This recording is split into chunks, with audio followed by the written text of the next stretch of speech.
What is going on, everybody? Welcome to the Locked In Baseball podcast. I'm William Locke, and joining me, as he does for every single episode, is Luis Barranco. Dodgers win Game 2, 5-1. Yoshinobu, Yamamoto, complete game. Luis, how's it going, man? Happy Saturday night. It is about 10:59 Eastern Standard Time on October 25th. Game 2 just ended. Canceled all my canceled all my Saturday night plans, if I even had any Saturday night plans, because we are here locked in on Game 2. William, did you have date night plan this week? No, we didn't have plans. We kind of decided to stay in to watch Michigan and this game, obviously. Not Kentucky. I had to bear myself. No. I had no plans. I basically ate a bunch of chicken tenders. I went to Trader Joe's before the game, and I got a huge bag of chicken tenders, and I made them all, and I ate them with a bowl of pasta. So I feel like a complete fat ass. But here we are. There you go. It is Game 2 recap. Let's talk about it. Dodgers. What did I say last night? Dodgers going to win tonight. Dodgers win. We both said Dodgers are going to win tonight. We were both on the Dodgers team tonight. Dodgers won 5-1 in a pitcher's duel. The score line is deceiving tonight, my friends. It was truly a pitcher's duel. Yoshinobu Yamamoto with the complete game. First time in a long time that we've seen a complete game in the World Series. I think you have that stat, and I think I don't know if I was reading this stat correctly, but the last time we see that dog is going bonkers in the background. Oh my god! He heard Yoshinobu Yamamoto with it for a complete game. The dog had money on Yamamoto tonight, I guess. I don't know. Yeah, like decoy, right? Yeah. For those that don't know, decoy is Shohei Ohtani's dog. But he was incredible. I think the last pitcher we saw for the Dodgers that had 2 complete games in the postseason was Oral Hershiser. That's rarefied air. But as much as we're going to talk about Yamamoto tonight, we do have to talk about the flip side with the Blue Jays. Kevin Gausman was great tonight. He was locked in, aside from that one inning that he gave up those homers to Max Muncy and Will Smith that kind of blew the door open for the Dodgers. He had gone for a stretch where he retired more than the order more. I think it was like 10 or 12 straight through the order. 17 straight retired at one point until that Will Smith home run in the 7th that made it 2-1 Dodgers. And then Muncy opposite field home run that was with 2 outs. That's when Gausman got pulled and they brought in Varland. Yeah. Let's just chat about that. Kevin Gausman, for as much as we talk about in the postseason getting paid to be the number 1 guy for the Toronto Blue Jays, he really did show up tonight, and he does deserve his flowers. The Blue Jays lineup was not effective tonight. Partly because Yoshinobu Yamamoto, but also I just felt this was very un-Blue Jayan tonight, as they weren't as John Schneider said it best, that they grind the lineup today. He said it tonight in his interview with Ken Rosenthal in the telecast. They grind the lineup. They did not grind the lineup at the end. At the start, they did get Yoshinobu Yamamoto to throw a lot of pitches, but then later on, Yoshinobu Yamamoto started to lock in, and he had a couple of, I think it was like 2 or 3 straight innings. I think it was the 6th and the 7th or the 5th and the 6th where he just retired him in order. And I think at that point it was curtains. When he got into the groove, and like I've said it on this podcast, he's the type of pitcher that first inning's he needs that first inning just to lock in, and after that he gets a rhythm. It's GG's. I saw he had them blue diamonds on his chain, and it was, he did. The Dodger blue diamonds. They were looking pretty nice. It kind of, I don't know. But after we saw that, I think it was GG's. But credit to Gausman, spamming a lot of the fastball. I felt the only things that he was spamming with tonight was pure fastball splitter. I don't think he spammed anything else aside from a slider on occasion, but it was just fastball splitter diet straight to the Dodgers. And his splitter was working, so in the first, the Dodgers scored that run. We can just go in order, kind of recap the game here. Freeman or Gausman got the first 2 outs pretty quickly, and then Freeman had a 2-out double. Nice piece of hitting. That was a good splitter, by the way. He went down and got that one. And then Will Smith had the RBI single on a 1-out count. That made it 1-0. That was on a slider. Nice piece of hitting there, hitting the slider. away on that one. And then Gausman got out of the inning. In the bottom half of the inning, this is kind of early, you know, when Yamamoto maybe didn't have his best stuff. Springer with the leadoff double. Nathan Lucas had a single. It was first and third with no outs. Yamamoto got Vlad on a nasty curveball with runners on first and third to get one out. And then he got Kirk to line out to Freddie Freeman at first, and then he K'd up Varsho on another nasty curveball. But his pitch count was at 23 at that point, similar to Blake Snell last night when Snell was at 29. You're kind of thinking, all right, like, you know, the Blue Jays let you down if you're a Blue Jays fan at that point by not scoring with an opportunity in the first inning.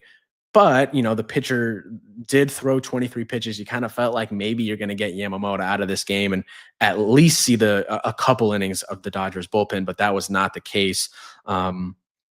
In the bottom of the second, you had that Freddie Freeman drop pop-up on the Ernie Clement infield fly, which is kind of like just how Ernie Clement's postseason has been going. I feel like everything is going his way. But then Yamamoto got Barger to strike out, IKF fly out, and IKF got the start over Bo Bichette in this game. And then Mookie made a nice backhand play to end the inning. And in the third, that's when the Blue Jays got their run. It was Alejandro Kirk sac fly after Vlad had that double, passing John Olerud for most hits in a Blue Jays postseason, which, by the way, I know it'll get lost in the game. But the way Vlad worked his hands through the zone there to get to that inside pitch from Yamamoto was absolutely beautiful. They showed the side angle, and I wish I could pull it up, but we can't for copyright reasons. But it was such a nice piece of hitting from Vlad. And then Kirk had the RBI sac fly. But then from there, that's when Yamamoto in the fourth, fifth, sixth, 7th, and 8th innings. It was 1, 2, 3 innings. He retired 17 straight at that point. And I think through the 8th, he had not had a ball outside of the infield since the 5th inning. And it was a 1, 2, 3 inning in the 9th. Or did they get somebody on in the 9th? I think they got somebody. It was a ground out, line out, and then a pop. Oh, it was 1, 2, 3. So it was like 20 straight batters at that point. I mean, he was absolutely dominant. And you said it. I think it was after the Brewers or before the Brewers start. You think he has the best breaking stuff in the whole league, and he showed it tonight. I mean, I think about it from your hitting perspective. I mean, you're in that hitter's mode tonight talking about Vlad. I mean, when you have a splitter throwing about 90, 91, 92 miles an hour, and then you have a curveball in the upper to mid 70s, like talk about that change in speeds. He got Vlad on that crazy curveball right then and there in a position where they had men on base. I just think he's one of those pitchers when you watch it, he's just so fun to watch. Like tonight, I really realized I think he's my favorite pitcher just to sit down and watch because of the arsenal that he has. And I think that's something that doesn't get talked about enough. And tonight, Smoltz did a good job on telecast talking about the arsenal. His fastball really wasn't on till later on into the game, but the fact that he has the fastball, the cutter, the sinker, the curveball, and the splitter, it's just he can get you out in so many different ways. And I mean, the hits that the Blue Jays were getting were off really good pitches. I think the only really bad pitch that he threw was that sinker that he threw to George Springer in the first inning that got for a double. Other than that, it was just a great, the arsenal was on point. I just fully enjoyed the arsenal, and I think he's just so fun to watch. Yeah, it's a 6-pitch mix, and every pitch was on tonight. It felt like after the second inning, just totally locked in. The fastball wasn't there till later on, though. The 6th inning, the fifth inning, and that's the one that if he can start locating that and he can play it off the splitter, that's when it's over. You're in trouble. You're in trouble. It's over if he's working the fastball and then the split. To your point, Gausman was just pure fastball splitter. 49 fastballs, 29 splitters, only 4 sliders from Gausman tonight. So I thought Gausman was good enough to win this game for the Blue Jays. But it was just, again, the story was Yamamoto. He was so effective. 23 pitches through the first, and he finished with 105 on the night. And like you said, he is the first pitcher to throw a complete game in consecutive playoff starts since Curt Schilling in 2001 for the Arizona Diamondbacks, who obviously they went on to win the World Series that year. So that's good company to be in.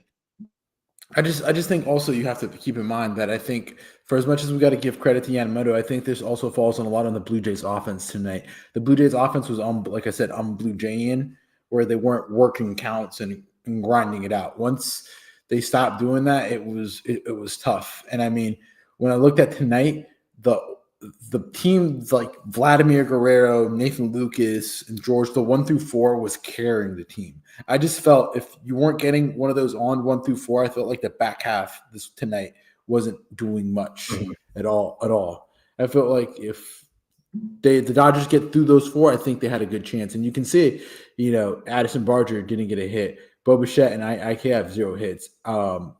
Andres Jimenez, 0 hits. Dalton Varsho, 0 hits. The only one that got a hit was, like you said, Ernie Clement was that really weird hit. But that back of half of the order that we talk about, grinding the lineup, getting on base, and manufacturing runs, didn't do anything at all tonight. Yeah, and I thought interestingly too, one of the things we wanted to look at and to watch for in this game tonight was the top half of the Dodgers lineup stepping up because we really haven't seen them produce to the name brands that they are this postseason. And Otani 1 for 4, Mookie 0 for 3 with a walk, Freeman 1 for 3 with a walk. I thought in the 7th when they scored those runs, I thought that ball hit Freeman off the foot. They didn't really review it. It was a pass I ball, thought so the as run well. scored anyway. I thought as well. I agree with you, but I didn't really see the replay close enough. Yeah, it looked like it hit him. Then you had talking through some of the runs were kind of bouncing around, but it was 1-1 heading into the 7th. Will Smith had the solo shot, which we mentioned earlier. Nice piece of hitting there, got his hands through the zone, kind of similar to Vlad. Muncy had the opposite field home run that we talked about. And then in the 8th, it was bases loaded with 1 out. Louis Varland got pulled for Jeff Hoffman. And there was the first pitch pass ball, thought it hit Freddie. That made it 4-1. And then Will Smith had a fielder's choice to shortstop, where I thought Andres Jimenez should have gone home there. They talked about it on the broadcast.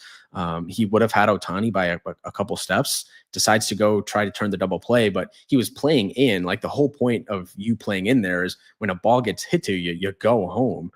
You're not playing in double play depth. I didn't really understand that move. It was such a long toss to second base to Bichette. Didn't make sense to me at that point. The thought crossed my mind. It's like, how many runs do the Dodgers need to score for them not to bring Yamamoto back out there? I feel like it would have had to been 7 or 8, just because you don't really trust anybody in that Dodgers bullpen besides Roki Sasaki right now. He eliminated that conversation entirely tonight, anyways.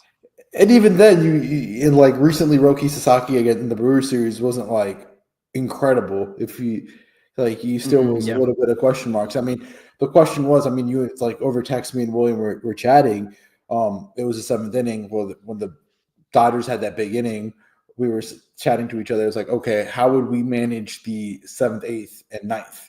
Mm-hmm. And I said, you stick him out in the 7th and you have somebody ready to go just in case it goes off the rails. And then in the 8th and 9th, if it has to come, Roki Sasaki, you got to do a 6-out, 5-out save. I mean, that's the best way I think they do it, because I cannot think of a guy right now. You're not going to stick Kershaw out there as how he's looked.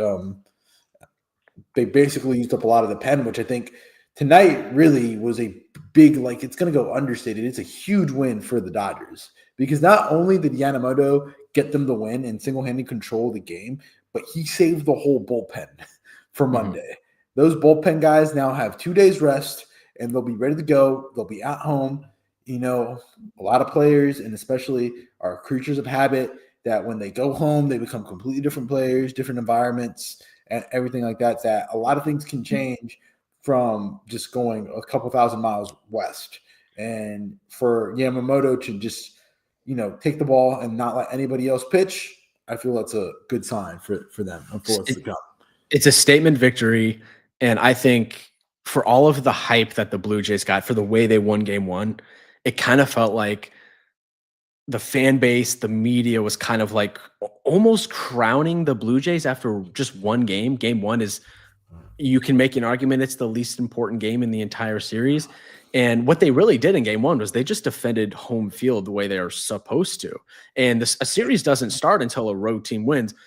Dodgers win Game 2, and I think this is a testament to the veteran presence. They're the oldest team in Major League Baseball. They won World Series before, like we've said. So much playoff experience on this team. Like they didn't flinch after getting spanked at home in Game 1. Like they knew what their job. They knew they had to come in Game 2, and they had their best pitcher on the mound, and he throws a complete game, and the offense gets enough runs over the plate, and they win. And now, boom, they're heading back home. Series is now favoring the Dodgers because they took care of business on the road, splitting the games there. And now all you got to do, I mean, all you got to do is win 3 games at home. Even if you win 2 out of 3, you only have to go back to Toronto winning 1 out of 2. So they're in the driver's seat now, despite all of the hype that the Blue Jays had after winning Game 1. It's a veteran win from them. Calm, cool, and collected organization and team tonight. It's more than a veteran win, and I mean we can talk about it. I mean, Yamamoto took the decision out of Dave Roberts' hands tonight, and like I said, the loss tonight for the Blue Jays really hurt them because again, they weren't able to the back half of the order. They didn't grind anything in the lineup. They didn't grind Yamamoto, and a lot of their bullpen guys got used up tonight. Varland, Hoffman, and Fisher. Varland and Hoffman are two of their big guys. I know there's a day off. But, Varland threw 13 and Hoffman threw 8. They weren't effective tonight.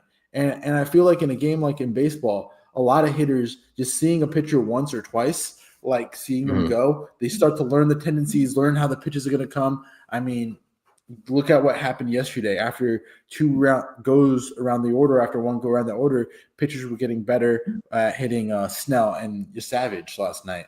So I feel like this is a huge win for the Dodgers going back home to LA. You get home cooking. Hopefully, Ohtani can expand his hitbox. I think that was a really good point that was brought up on the telecast, as he is really only hitting down and in right now.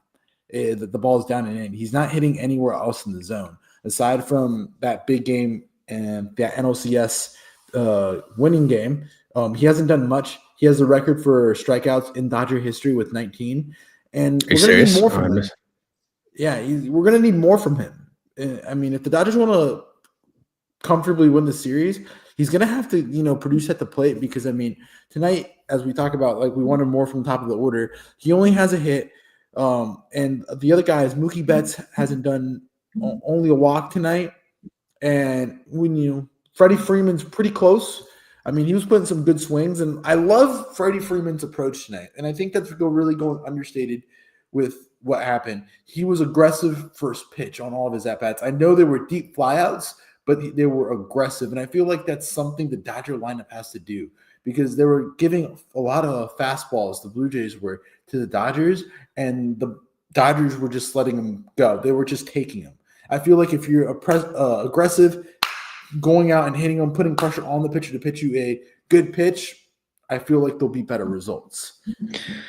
You mentioned Yamamoto and the Blue Jays not being able to grind at bats tonight. I think a lot of that has to do with the fact that his breaking stuff is so good, and you kind of just have to try to ambush him and hit, the fastball early or the slit on the splitter. Because like if the curveball is working, it's just he's so hard. You can't get deep into the counts with him because he has so many options to get you out. You got to kind of just, if you see a good pitch that you like, you just got to swing, in my opinion. That's what they did with Snell, and it really worked last night. And I feel like at this point, there's these elite pitchers. You can't let them settle in. You can't let them get a rhythm because once these like top end pitchers get a rhythm, it's going to be really hard to stop. And so I feel like that's a thing I would like to see the Dodgers do in Game 3. And the Blue Jays have to ambush Game 3. Have they announced the Dodgers starter for Game 3? It's probably going to be Glasnow, right? Glasnow, Scherzer, and then Ohtani, Bieber, Game 4. I mean, you got to ambush these guys. I feel like you can't let these pitchers settle in because it could be a long night. And we're getting to that point in the series where the games are getting more important and the games are going to cost more if you lose one. Yeah, I mean, so tonight we talked about the 6-pitch mix from Yamamoto, 34 splitters, which splitter was working, 25 fastballs, 23 curveballs. The curveball was filthy tonight. 13 cutters, 6 sliders, and 4 sinkers. I just don't know how it's so hard to game plan for a guy that throws so many pitches, and when so many of them are working, it's just really hard to hit. I think again, this is the recipe for success with the Dodgers, which it's really hard to rely on this over the course of a 7-game series, getting essentially a complete game or like 8 innings out of your starting pitcher. Otherwise, if you have to get 9 outs from your bullpen, you're a little bit worried. It worked for the Dodgers today. I think a big miss for them, and we don't know what's going on with Alex Vesia. We obviously wish him the best, but he's one of the 2 relievers, him and Sasaki, that you probably trust right now in that pen. At some point, Glasnow and Ohtani are probably not going complete games the way Yamamoto did tonight. So it's still a storyline of the Blue Jays getting to the pen. And who do they trust in that bullpen? But you never know. But that's why you pay guys like Ohtani, Yamamoto. Yamamoto has the largest pitching contract as of now, because we know that's going to change with Skubal, but the largest pitching contract in MLB history. Like, you pay these guys to do this, so it's like, I don't want to sound like entitled, but it sounds like entitled. But when you have guys like that, like, you should be able to rely upon them to give you 7 to 8 innings of 1-run ball or limited run ball. And that's what Yamamoto does. And I mean, they had it 3 games in a row last against the Brewers. Like, why can't it happen again for 3 games straight with Glasnow, Ohtani? And I mean, here's the question I'll pose to you: who's going to get the ball game 5? You think both pitchers go get? Do you think both guys go short rest? I mean, so it would be Wednesday, and Snell pitched Friday, so it'd be Saturday, Sunday, Monday, Tuesday. It's 4 days rest. It'd be Snell again. And you wouldn't give it to Yamamoto and bump his start up. And I knew that was a big thing that was a big thing that they talked about with the Blue Jays, that John Schneider said that Kevin Gausman performs well on like normal rest period. Mm-hmm. So, I wonder if things like went south today for the Dodgers, if one of those starters would be an option out of the bullpen. What if Glasnow? But what if things go south for Toronto and they lose the next game? What if game 5? What do you do in game 5 if things go south? Game 4. I'm looking game 5. So game 3 is next. Yeah, say the Dodgers win game 3, and say the Dodgers win game 4. Then you're down 3-1. You're pretty much cooked at that point. Down 3-1 to the Dodgers. I mean, but what do? You probably go back to Yu Savage, which I don't feel good about. You're not going to give Gausman the ball game 5? It'd be an interesting storyline. Do they, pitch him on short rest? I think he'd be maybe an option as like the bulk guy, maybe behind Yu Savage, but it'd be 3 days rest for him? It'd be tomorrow, Monday, Tuesday. Yeah, 3 days rest. Yeah, Sunday, Monday, Tuesday. Yeah. It'd be interesting. And I mean, those are things that we're going to have to see how the series plays out. But I mean, like I said, if the Blue Jays want to have a chance, like they do have a chance, I don't want to sound like really pessimistic for the Blue Jays, because I feel like if I'm a Blue Jays fan and I'm trying to have some hopium tonight, because tonight was really tough, because you have, the best pitcher, your best pitcher goes up and pitches a gem. And yeah, it was unfortunate that, Max Muncy and Will Smith hit 2 homers. But as we said, those were 2 good pitches, decent pitches. Yeah. He pitched the Will Smith pitch in his hot spot, but I think that's a really good pitch for a lot of MLB hitters. And so you get a really good start, only give up 3 runs from your starter, and you're in the game. Like, for everything that went bad tonight, I think the way you have to win is that you have to get that lineup to grind those Dodgers pitchers. Because if they don't grind the Dodgers pitching staff, it's just going to be a long series. And we'll see what happens with game 3. I mean, like you said, Glasnow they'll have their lineup ready to go, and we'll see what's up. Yeah, it's Glasnow. Yamamoto is the Dodgers' best pitcher. So I think the Blue Jays are going to be back in game 3. I think we're going to see better at-bats from them. I think this is a series. I picked the Dodgers in 6. I'm sticking to that pick. I think they finish it in Toronto. I think the Dodgers win 2 out of 3 in LA. But the Dodgers did flip the script tonight. A series starts when a road team wins, and the road team won tonight. Last series, the Blue Jays lost 2 at home to start the series and came back and won the series, which looking back on that, and I texted you this today, like it does. Looking back on that, Seattle really blew that series. That was a tough one for them, but I still think this is going to be a fun series. I think Toronto wins one more, but I do think LA is just a little bit too much. I still want to see a little bit more from their offense. I mean, Gausman retired 17 straight at one point in this game. So it's not like the Dodger offense was elite. And you mentioned we talk about Ohtani. He's hitting 224 with 19 strikeouts in 49 at bats in the postseason. Like, he hasn't been amazing, and some of these at bats are pretty uncompetitive. But then, like we say, like has the Dodger offense really exploded this offseason? I don't think you can explode in the offseason. But no, offseason in the postseason. Yeah, late, I know, guys. Yeah, that's what I'm saying. And it's late. I think this is the worst the Blue Jays. Like, I'm trying to think like top of my head right now. I think this is the worst the Blue Jays offense has looked this whole postseason. And I understand it was Yoshinobu Yamamoto, but I think this is the worst possible you could have looked. And even then, your 1 through 4 was still producing. It was just that back half that wasn't grinding pitchers. Think about it. Yeah, the only other game would have been Game 1 against Seattle when they lost 3-1. Otherwise, yeah, they've been pretty lights out offensively this postseason. They're due for positive. They're due for positive, not regression, but positive regression. They're due. I mean, they're not going to be this bad, and you're not going to face a pitcher like Yamamoto that's that bad. Yes, they have Glasnow and Ohtani, who are just all-star level, superstar level pitchers, but I just feel like the Blue Jays lineup isn't this bad. No. We saw it in Game 1. I know, but we've seen it all season long. Like, they're not this bad. And I think for everything that went wrong, and yes, it's a tough loss because, like I said earlier, it's a tough loss because Gausman pitched great. You were in the game, deep into the game, and Gausman was giving you that, that length that you needed, and you have the advantage in the bullpen. Your lineup produced really bad. And I think that's just not going to happen again.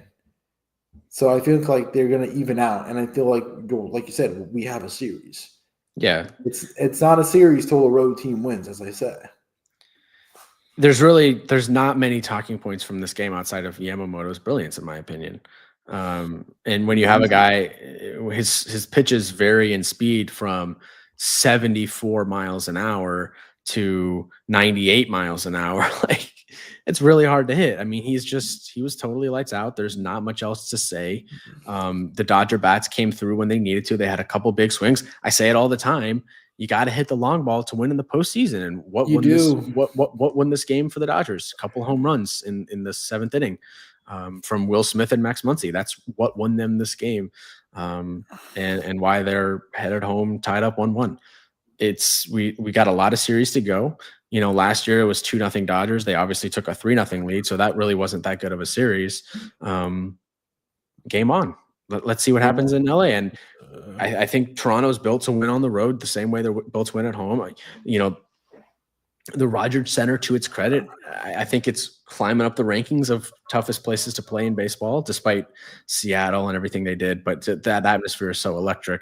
I think Toronto is a resilient bunch. I think we've learned that this postseason. So I expect them to give the Dodgers a good fight in LA. I think this is shaping up to be a really good series. I do. They did their thing. And I think one thing also, like, we do have to give credit to both teams with their plate discipline. I feel like I feel like you can talk about this as a baseball coach. And I feel like any young baseball player, any high school level or middle school level player should be watching this series and just look at how those Dodger bats, Maine and Toronto bats, control and own the zone. I would like to say own the zone. Like, they force the pitchers to throw strikes and throw them the pitches that they want. I mean, yes, Yamamoto threw some incredible strikes, which, I mean, at that point, it's just stuff. But you can see that both teams are having such a great feel and command for the zone. It's teaching tape. Yeah, it is teaching tape. Some of the best hitters in the game. We always talk about the Blue Jays having good at-bats. Maybe less tonight, but a lot of good at-bats from the Dodgers today, especially later in the game, toward the end of the game. Shout out to Andy Pajes. Clap it up for Andy Pajes. He got a hit. He finally got a hit. but as Joe Davis says, he was inches away from not playing on Monday if for that almost that base running blunder. Absolute cannon from Barger and right on that play. He's got a rocket arm. Yeah, his average is now up to 0.93 Pages. So I mean, I just say that's the one big point I wanted to make about the teaching tape about the batting zone. I just feel like there's just so many good at bats. Like you could take a Will Smith manufacturing that at bat, like to get that pitch so he can hit, and he just like took it deep. Alejandro Kirk does the same thing, and Vladdy, like I said, he forced a grid A B, and then he struck out on a curveball that was just ridiculous. That was like 76, 77 mile an hour. That he was just all the way out in front. You have a splitter coming at 91, 92. And, you can also talk about Yamamoto. Also's miles per average were up a tick tonight. He was throwing a little harder, so the adrenaline was getting to him. Yeah, and the Varsho had a good at bat in the second when he struck out looking on the curveball. That was a 3-2 count at that point. Just some filth. I do think there is a conversation of, and I know Ha-Seong Kim only has one at bat this postseason. Zero at bats. He's played one game. You got to play. He's got to play. Do you move Edmund or do you take Pages out, move Edmund to center, and put Ha-Seong Kim at second? Because like Pages has been that bad. Is Edmund healthy enough to play? That's the thing. Is Edmund healthy enough to play center field right now? That's the biggest question. That's a good question. Can he move out there? And I think that's the thing. I feel like, especially now, you see these blunders, and I feel like before the game turned on, one of my talking points that I was going to bring up if the game went in an opposite direction was that dropped ball from Freddie Freeman. And I know that it was a big deal at the moment, but thankfully Yamamoto was able to go and get length into a complete game. If that ball falls and Yamamoto gets pulled in the 6th or the 7th, like we're going to be talking about how that, out that's not made directly impacts, X amount of pitches that Yamamoto threw extra because of that inning. A couple of mistakes from Freeman so far in the series. He had the base running blunder in game 1, which you can argue kind of came back to hurt them a little bit. Obviously, the Blue Jays went yard a bunch later in the game. And then the missed pop-up in game 2. He did, like we said earlier, he did have a nice double in this game, really good piece of hitting. Another guy that struggled tonight, Teoscar Hernandez, 0 for 4 with 4 strikeouts, the golden sombrero. He did not look good. The bottom of the lineup really didn't do much for the Dodgers tonight. Both teams bottom of the lineup. But like I said, Freddie was putting in some at bats he was ambushing on those like that's our word, ambushing on those first pitches, and he was getting pretty close and taking them deep. Maybe with a little bit of California air or something like that, that ball carries instead of a dome. But I mean, so we're early. We're only 2 games through, but who's your MVP if the Dodgers win the series? Right now, it'd have to be Yamamoto, right? Yamamoto or Will Smith. Will Smith, yeah. Will Smith I mean, people will think about Yamamoto just for tonight, but Will Smith's been playing great, and Alejandro Kirk had some blunders too. I would like to ask this question before we talk about MVP because I think it's too premature to talk MVP. It is too early. Yeah, it is too early. Who is it bigger on tonight? Is this a bigger deal for Toronto losing tonight, or is it a bigger deal for the Dodgers winning tonight? That's such a first take question. It is. I'm trying to think of what do you even mean? Like, is it a bigger deal? I think is it a bigger deal that the Dodgers won tonight, or is it a big deal that the Blue Jays lost tonight? And I think it's a bigger deal, especially with how the momentum, in my perspective, was that Toronto losing tonight. You come in with all this momentum, all this heat, you get that crazy start from Gausman, and your lineup just goes and throws a duck aside from the top of the order. I mean, you bench Bo Bichette, which I understand why you bench him, because of the defensive purposes and just the lineup and everything. But, you're in the World Series, You only have to win 4 games and you already got 1. And if you lose the game like they did tonight, you're giving all control back to the Dodgers. And the Dodgers are in the driver's seat going back to LA with Glasnow, Ohtani, and whoever they want to put out at game 5. That I feel like the Dodgers have been here. There's no pressure on them anymore. The pressure was on Toronto to get it done. Now the Dodgers know that they just have to finish the job. And that's what they're going back to LA for, finishing the job. Yeah, I agree. I think it is a bigger deal that the Blue Jays didn't defend home field. Said it earlier, but a series does not start until the road team wins. And the pressure was even if the Dodgers could have fallen down 3-0 in this series, and I still would have felt okay like about their chances in coming back in the series. That's just how good I think they are. So the fact that the Blue Jays dropped one at home, I think is a huge deal for the outcome of this series. The Dodgers are planning on not flying back to Toronto again. I don't think that's going to be the case. I do think it's going to be at least going 6 here. But I would agree with you. I would agree with you in that sentiment. And I think Will Smith's hitting 429 with a 1.357 OPS and a home run with 4 ribbies through the first 2 games of this series. No one else is even close on the Dodgers in terms of stats from the hitting perspective. I think he would definitely be the MVP through 2 games, him or Yamamoto, whoever you want to see it. Yamamoto will probably go again in game 6 if there is a game 6. Which would be in Toronto. So he's not going to get a home start. It'll probably be Snell in game 5, unless they want to skip a Snell start. He didn't look great, but I don't think they will. Nice catch from Justin Dean out in center in the 9th. He did. Defensive replacement there for Pajes. And you know what we'll close it on tonight? What's that? Stat. You know that a Will Smith has won the World Series since 2020. Every year, yeah.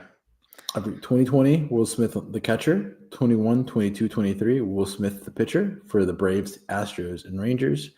And in 24, Will Smith the catcher. All I'll say is this: Toronto, you still have a chance. You just got to manufacture at bats. You had it. You have all to play for. Everything's right in front of you. You manufacture at bats. It's not like the Dodgers played crazy tonight. The Dodger hitting was not crazy. You had one bad inning that your bullpen couldn't get out of, and that was the difference tonight. Got some quotes from Yamamoto now that we're a little bit further along in the night, and the quotes are starting to trickle out into social media. He said through his interpreter, "I was trying to go into this game relaxed, but it's a World Series. Kind of early on, I was throwing with unnecessary tension. I just adjusted that as the game went on." You could see that early, and then once he got into that groove, he was ready to go. But that's been any pitcher. That's been Yamamoto this whole postseason. That first inning is always a kind of it's like a takeoff when you're taking off from the jet, when you're taking off from the airport. Like, it's a little bumpy, but once you get the cruise control, he's up there. He's not chill. Coming down. It's chill. Once he's at 35,000 feet, he's turning the fasten seatbelt sign on. He's kicking up the feet, watching a movie. Watch a movie, having a nice meal. He's like Emirates up there, my guy. Flying Emirates. But I think like you said, I don't think there's much to talk about other than that. I mean, we're just kind of rambling at this point in 38 minutes in. So can I? This is maybe a topic for next postseason, but like, at what point what does Yamamoto have to do to earn the game 1 start? Here's a good question. Like, he's clearly their best pitcher, and I had Dodger fans. Yeah, I had Dodger fans in the comments when I think I posted a video, something like that, talking about how I think Yamamoto is their best pitcher, and they said, "No, it's Snell." I'm like, "Have you watched Yamamoto? Like, he's filthy. He's a top. I think like I said, his breaking stuff is crazy. Yeah. I literally mentioned that, and I saw him live, and it was just like he's been like. I don't know how that dude's arm's not falling off this postseason. Like, he is literally going 100 pitches every start, damn near. 100, yeah. So it was 113 versus the Reds, where he went 6 2/3. Did not have a great start against Philly. 4 innings, 6 hits, 3 earned, 67 pitches. But then he turned it on, and this is one thing that I think really benefits Yamamoto is, he's not necessarily the biggest strikeout pitcher. And, he's able to get a lot of weak ground ball contact, weak fly ball contact. Like he did tonight. And you compare him to guys like Skeens and Scooble, who are such, power arms, and they have good breaking stuff too, but they definitely just get more strikeouts. And we saw it specifically with Scooble in the postseason. Like, he was so dominant, but he threw so many more pitches because he was getting so many strikeouts where he couldn't make it through, the 8th or 9th inning because his pitch count was higher than what we're seeing with Yamamoto, where his breaking stuff is so great, and you just have to be aggressive early in the counts against him because he just has so many pitches he can go late in the count. You kind of have to try to ambush him to where the Blue Jays weren't working those counts tonight, like we talked about, and they weren't grinding Yamamoto down, and he was able to keep his pitch count relatively low, even after throwing 23 pitches in the first inning. I actually think it's a benefit that he's not striking out a ton of batters, and that's something that it's not necessarily as prevalent in today's baseball, where we see so many pitchers wanting to be that power arm and wanting to get as many strikeouts as possible. But 7 strikeouts against Milwaukee in his complete game, and 8 strikeouts against the Blue Jays tonight. That's still a solid amount, but it's not 13, 14, 15, kind of what we see from Skubal in the playoffs. So I actually think that is working to Yamamoto's benefit here and allowing him to go deeper into these games. You know what's cool? Strikeouts. You know what's hot and sexy? Complete game that wins with limited run support. That's hot and sexy. And that's how we describe, like you just said, like, oh, we fall in love with the strikeout. Oh, the strikeout's cool and everything. But, getting through a game and getting weak contact, 5 strikeouts, complete game wins, that's hot and sexy, like 100%. Hot and sexy. I agree. I mean, we don't see guys going deep in these games anymore. So it is honestly, it's refreshing to see. I'd rather it go deep. All right, Jesus. Skubal. It's true. It's true. You rather it go deep than early, than not getting any length. Yeah, I mean, Skubal, to his credit, like he doesn't necessarily Skubal. He is such a full force, like maximum energy pitcher. His pitch counts weren't insane in the postseason. 107, 97, and 99. Like he doesn't go 115 plus, whatever. But he had 14 strikeouts, 9 strikeouts, and 13 strikeouts in his starts. 7 2/3, 7 and 6 innings were the length that he went, and they lost 2 of the games that he started against Seattle. The 2 games he started, they lost because of the bullpen. So I don't know. Obviously, going a complete game is better than getting pulled with 9 outs to go or 12 outs to go. So credit to Yamamoto, man. Story of the postseason so far, in my opinion, has been his dominance. The last Sawamura.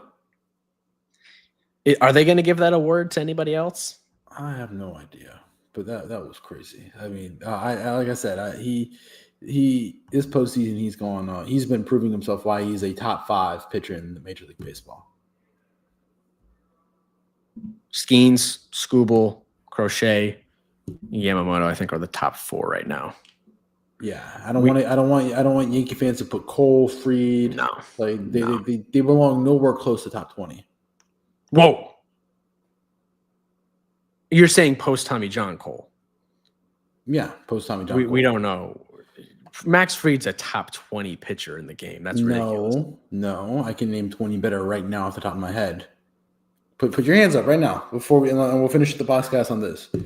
Skeens, Crochet, yeah, Yamamoto, yeah, Ohtani, yeah, Wheeler, Sanchez. Okay. Who else? I started to blank. That's 6. That's 6. Did you say Skubal? I don't think you said Skubal. I don't think I said Skubal. 7. Yeah. Skubal 7. Who else? He's a top 20 pitcher. That's ridiculous. I don't know. It's late at night. The thing about it is I keep thinking about Max Fried postseason. That's what I always refer. And like I said, It's all about your postseasons. Like when it comes down to it, when you're on these big teams, like cool, you had a great regular season, but what's cooler is rings. 162 is cool, but rings are hotter again. I'd say like Logan Webb, Jesus Luzardo, Hunter Brown, Kevin Gausman, Framber. He's Andrew Abbott. He's in that Freddie Peralta category. He's a number 2 in that class. Yeah. Well, but they signed him to be the number 2 starter, and then Cole got Tommy John. That's why. But yeah, I mean, do you think anything else? Any closing remarks? We do some research on Tatsuya Imae, the next guy coming over from the NPB. pitcher. They're saying he's not going to be as good as Yamamoto or, he's not as highly touted, but he is going to be good. So there's Passan, I think, said anywhere between 80 and 200 million. So it doesn't seem like he really knows exactly how much he's going to get. A lot of these guys coming from overseas, you just don't fully know what to expect, how they're going to translate to Major League Baseball. But he is young. He could be the next Japanese arm for the Dodgers to sign this offseason. Bro, he got crazy flow. He looks like a lax player, not going to lie, with the flow in the back. Holy crap. How? Yeah, he's got some aura. Yeah. He's got some hair. Although it's very straight. It doesn't have like the curly hockey player type hair.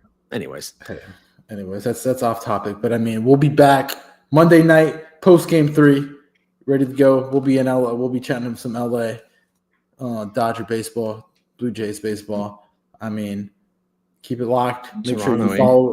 Make sure you follow us on TikTok, Instagram, subscribe on YouTube, and we're on all streaming platforms. We're almost to 200. I think we're at 187 or something like that. So trying to get to 200 before the calendar flips over to 2026. Appreciate all the support. We're at 189 right now. So we're very, very close. Best time of year to be a sports fan, to be a baseball fan. World Series, nothing better than World Series baseball. We love it. And like you said, we'll be back on Monday night to recap game 2. You got anything else? That'll be it. Keep it locked. All right. Catch you guys next time. Peace out.